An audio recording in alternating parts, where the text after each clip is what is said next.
I promise this isn't an ASMR video. Now on to the stuff I wish I knew when I were 19. Number 1, make your own decisions and stop valuing other people's opinions so much. What this comes down to is the fact that you are the only one with a full understanding of your current situation. No one else knows you like you do. And as a result, you have to start making decisions that will take you in a direction that you believe you want to go in. Also, this doesn't mean that you shouldn't take advice from anyone. It just means that you should make a conscious decision about how you apply the advice that you're given to your life individually. A really big part of this is learning to trust yourself and being willing to fail. Which brings me to my next point, which is to go all in. So often we're afraid of failure, so we try to cover our bases with a 1 foot in, 1 foot out strategy. But doing this doesn't actually create safety. All it really does is create stagnation.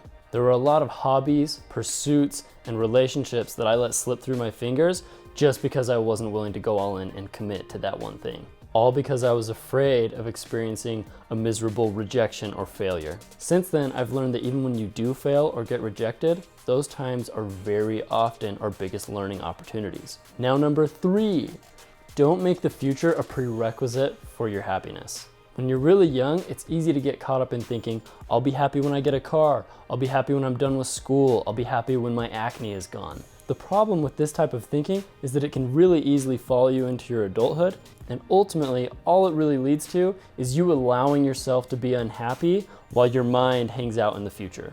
Instead, it's better to live now. Find the things that are meaningful for you and start pursuing them now in the present, regardless of what your circumstances may be.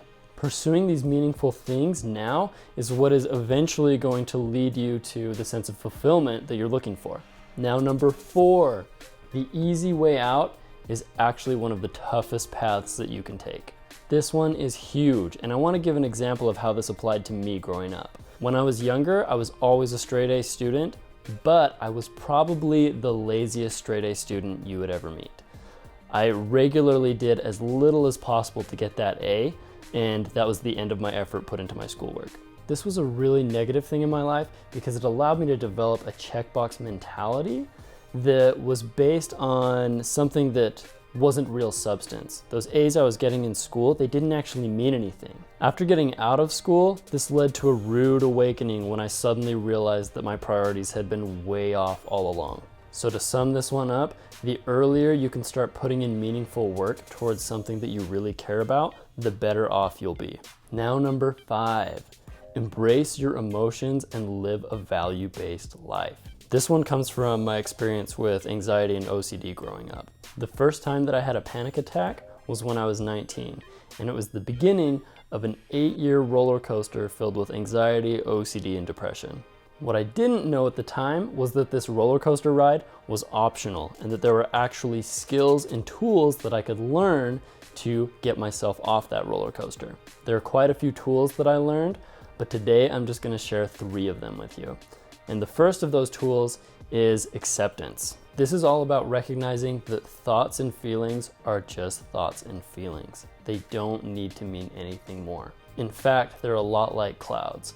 And judging, labeling, and reacting to them is going to put you on the fast track towards poor mental health. Instead, we are much better off accepting and embracing those thoughts and feelings while we move on to do the things that we actually care about in life. Which brings me to the second tool that I learned. This one is all about pursuing things that you value, and it can be really helpful to write them down. The things that you value can be anything from doing meaningful work, building relationships with your family, friends, or significant other, to watching movies that you enjoy, and just plain old doing the stuff that you care about. Which leads us into the third skill that I want to talk about.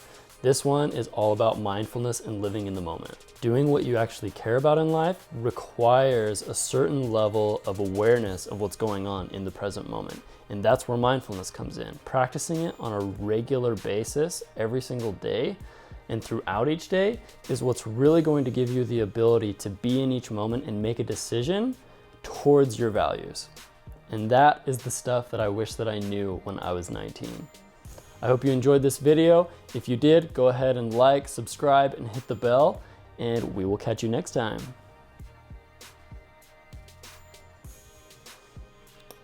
Now I'm gonna finish this bowl of ramen.